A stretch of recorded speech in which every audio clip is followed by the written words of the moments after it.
Good morning, beautiful, beautiful black people.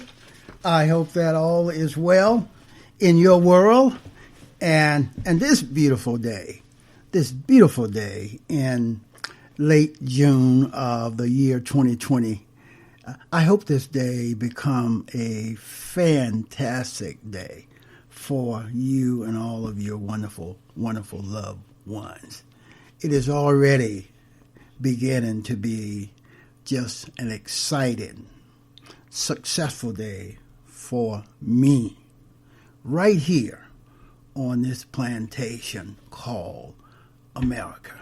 My beautiful, intelligent black brothers and sisters, I am starting this day with an attitude of protecting my energy from all of the crises, from all of the chaos, from all of the systemic racism, from all of the dangers that those racist white folks present to me every day of my life, right here on this plantation called America.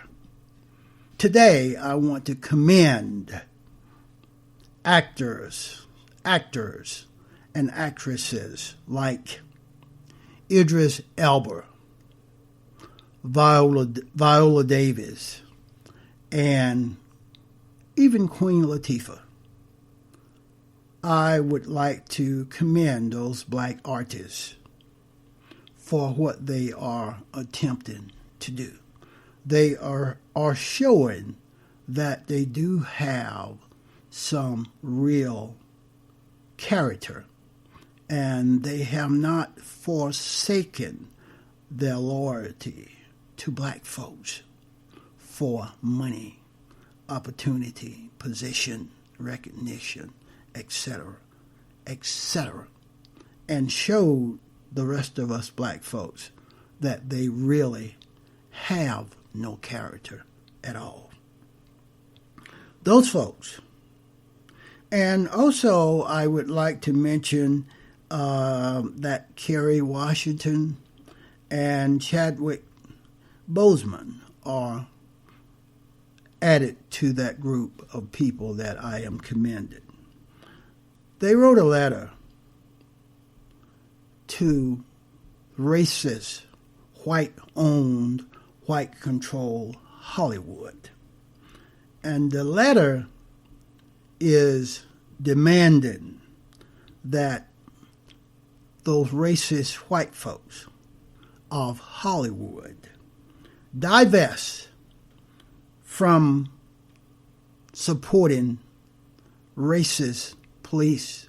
That's 18,000 of them right here on this plantation called America. The letter suggests, demand that Hollywood divest from supporting these police organizations. And it also demands that Hollywood and its racist writers, directors, producers divest from presenting to us and to the world anti-black content like that series on Fox called Empire. Totally offensive and anti-black to the core. Have you noticed that the characters that these white races, producers, directors, writers want to present to black folks are characters of drug addiction, drug dealing, criminals, incarceration, prisoners, crime syndicates, gangs, prostitution, whoring around, lying, against families, Hollywood has been instrumental in trying to destroy the black family. They need to divest from presenting to us anti-black content. And they should start investing in anti-racist content. And they should invest in the careers of those black actors and actresses that are loaded with talent and trying to make it in that industry out there in Hollywood. And they should also consider investing in our beautiful black communities all across this plantation called America. Hollywood, those white folks, those racist white folks, has a privilege. They are privileged as a creative industry to imagine and create. They have the privilege to do that. But for scores of years, they have chosen to create, to imagine, to stereotype, negatively stereotype black folks, to pigeonhole black folks into character roles that is offensive to black folks, that denigrate black folks, that demoralize black folks, that criminalize black folks, etc., etc. Black folks have significant influence over culture. Have you noticed? They love our culture, but they hate our black skin. They love our black culture, but they hate our black skin. If you take a country like South Korea, they are in love with black culture, but they try to disconnect or sever our black culture from our black skin. They try to do that in countries like South Korea, my beautiful, intelligent black brothers and sisters. They love our culture. Black folks have significant influence over culture and politics. We have the ability to use our influence to imagine and create a better world. Black folks, when organized, when aggregated, have the ability to use our influence to imagine and create a better world. So does white folks, especially those white folks in Hollywood. They have the ability, when organized, when aggregated on one accord, to influence, to imagine, and create a better world. Yet, historically and currently, white racist Hollywood encourages the epidemic of police violence and a culture of anti-blackness. Hence, it's why I don't watch any of that bullshit that Hollywood, Atlanta, or Canada puts out regarding black folks, because it's all offensive to me. Some black folks are narrowly focused and will say, oh, it's just entertainment. That's bullshit. Anything that insults me, offends me, denigrate me, demoralize black folks, criminalize black folks, negatively stereotype black folks is not entertainment to me. It is racism to me, to the core. The way that Hollywood and mainstream white-owned racist mass media have contributed to the criminalization of black folks, people that look like me. The misrepresentations of the legal system and the glorification of police corruption and violence have had dire consequences on black lives. It has been complicit in killing black folks, in publicly lynching black folks.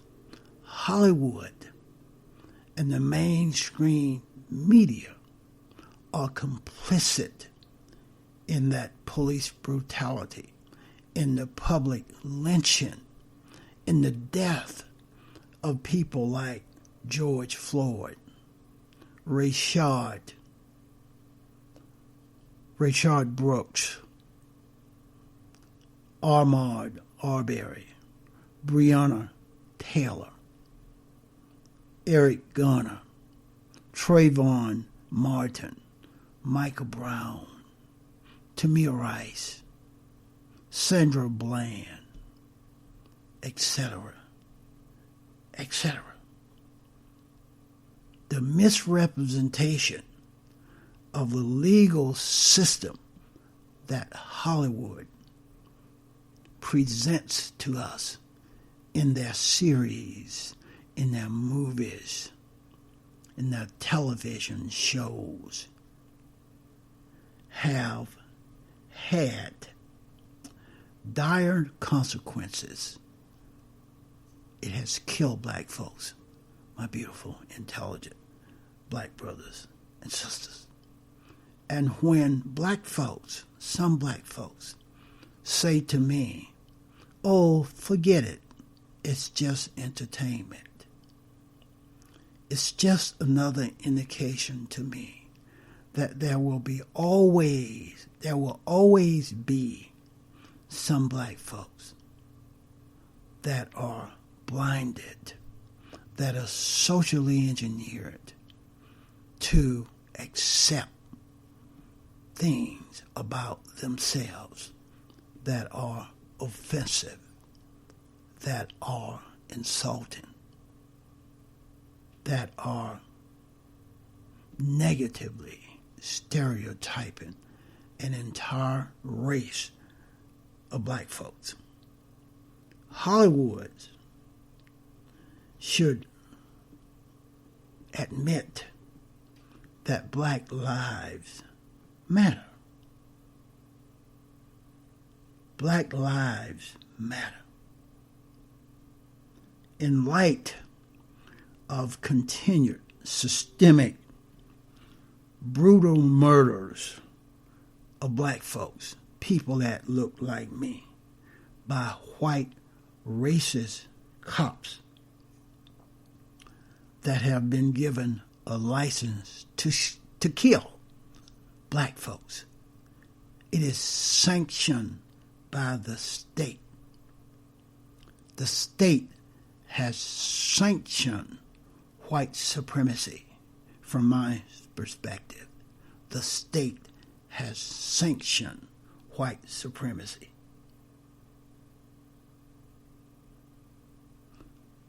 We need more folks like Idris Elba, Queen Latifah, Kerry Washington, Valda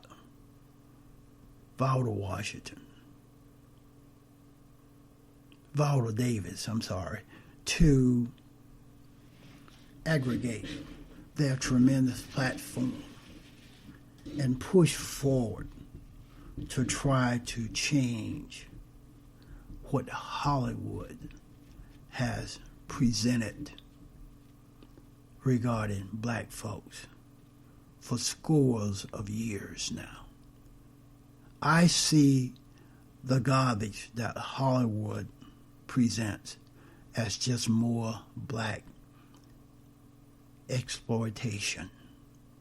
I see a show like Empire as black exploitation, demoralizing black folks, spreading negative propaganda about black folks, criminalizing black folks, glorifying police violence, glorifying how police black folks right here on this plantation called America. Interrupting the forces of racism is ongoing. It's been a lifelong work because the forces conditioning us into racist frameworks are always at play, my beautiful, intelligent black brothers and sisters. Our learning process will never be finished. Yet, a simplistic definition of racism, that simplistic definition of racism that you will find in the Webster Dictionary, is that simplistic definition that white folks, racist white folks, will allude to frequently when they are denying that they are racist. My beautiful, intelligent black brothers and sisters, we have a job to do. We have a duty. We have a duty. We have a duty as black folks to always offer resistance to all of the injustices, all of the negative propaganda in every facet of life that black folks operate in, participate in, from economics to law to religion to labor to politics to technology to religion, in every area of participation of black folks right here on this plantation called America. The endemic power machine of systemic racism is there on all flanks to present obstacles for us to succeed, to advance. And when some of us do advance, it is a trigger for white rage. And that white racist power machine will become active and find methods and tools to stymie, to stop whatever advancement, whatever success that black folk are having right here on this plantation called America. We have a duty to fight. If we do not fight, my beautiful, intelligent black brothers and sisters, we will die. History have shown us that. Look at all of our ancestors that sacrificed their lives so that we, on June the 24th of the year 2020, could still fight today. We are able to fight because our ancestors sacrificed their lives so that we, all of us, would not die. We have to stand and fight. If you don't stand for something, my dad used to say, then you will fall for anything. And too many black folks are misguided, miseducated, and socially engineered to help white folks in their quest to eliminate us. That's what I have on this one. Please go to the thrasherway.libsyn.com. There you will have access to all that I do.